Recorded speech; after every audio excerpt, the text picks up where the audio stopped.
Welcome to Muffed. The draft is in the books. Let's break down the class. This is the Lions 2026 draft recap. Muffed! Welcome back to Muffed. The Lions came into the 2026 draft without a third-round pick, made 7 selections, and walked out with a class Brad Holmes basically described as a mood, gritty football players, run stoppers, guys he kept scribbling football player next to in his notes.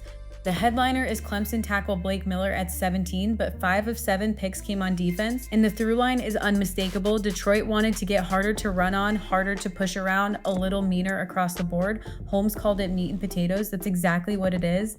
Start up front, because that's where the first round capital went. Detroit allowed 39 sacks and 119 quarterback hits in 2025, 7 hits on the passer every single game, and Blake Miller is the answer. Quick definition, relative athletic score is a 0 to 10 grade comparing a prospect's combine and pro day testing to every player at his position going back to 1987. Miller's 9.91 puts him in the top 1% of offensive tackles ever measured. Smash the combine territory. Detroit didn't just want depth on the edge of the line, they wanted a tested athletic profile to build around, and Miller is the rare tackle who tested elite at every measurement that matters. The pass rush got the biggest defensive investment at pick 44. Michigan edge Derek Moore, his 9.5 sacks ranked 4th in the Big Ten and 15th nationally, with 10 tackles for loss and 29 total. Premium pass rush production against premium competition. Holmes said his staff had been watching Moore a long time, and when edges started flying off the board, they moved up to grab him. The other pass defense swing came in the 5th at 157, Arizona State corner Keith Abney II. His calling card is ball production, 12 pass breakups last year, 2nd in his conference, 8th nationally. The 6.63 relative athletic score is average, but Holmes was emphatic. The tape is the story. Sticky, instinctive. A trigger and tackle corner, Holmes said, might tilt to the nickel at the NFL level, even though he played outside in college. They had him ranked a couple of rounds higher than where he fell. Run defense got the heaviest volume, 3 picks, all aimed at making teams one-dimensional. The headliner is Michigan linebacker Jimmy Rolder in the 4th at 118. Rolder posted 73 tackles, 7 for loss, 2 sacks, and his 9.53 relative athletic score lands in the top 5% of linebackers ever tested. Holmes was effusive, highly instinctive, doesn't miss tackles, stronger than you'd think, sets edges on request. His phrase plays with his hair on fire.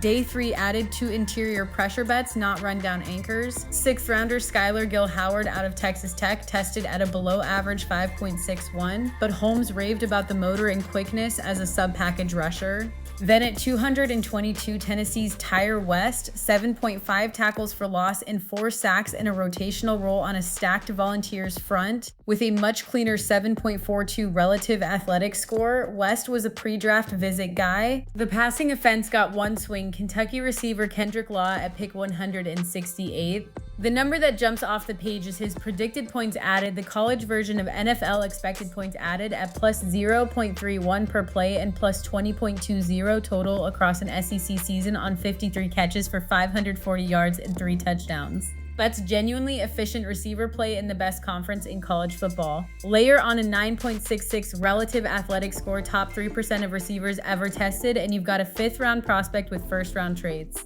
Holmes pushed back on the easy gadget narrative. Law was a 4-phase special teams contributor in college, including gunner work, not just a return man. Holmes called him a dog. The role in 10 is multi-phase contributor, not pigeonholed gimmick. Pick of the draft. You can argue Miller on round 1 capital and historic athletic profile. You can argue more. Edges with that sack production rarely fall to the middle of round 2. The pick here is Jimmy Rolder. Linebackers who test in the top 5% athletically and grade as elite instinctual processors are the rarest archetype in this draft class, and Detroit got one in the 4th. Holmes said the quiet part out loud. You can be as big and explosive as you want at off-ball linebacker, but if you can't process, it doesn't translate. Rolder checks both columns. Miller and Moore were premium-priced premium picks. Rolder is the value pick that could end up looking like the best player in the class. So what does this mean for 2026? The defense got 5 new bodies aimed squarely at being harder to move, an edge, a ball skills corner, an instinctive linebacker, 2 interior pressure pieces. That's a clear identity reset after a year that ended with Detroit watching the playoffs from home. The open question is whether one premium swing on Miller is enough to fix a line that surrendered 7 quarterback hits a game. If he settles in and the front 7 plays the way Holmes is describing, this class ages really well. Meat and potatoes, that's the draft, that's muffed. Muffed! That's the Lions 2026 draft class. 2 things before you go. 1, if you want a weekly recap for the Lions when the season kicks off, subscribe to the Lions feed wherever you're listening. 2, if you want the same treatment for your fantasy roster every week, head to muff.ai and we'll build you a custom weekly show. That's the wrap.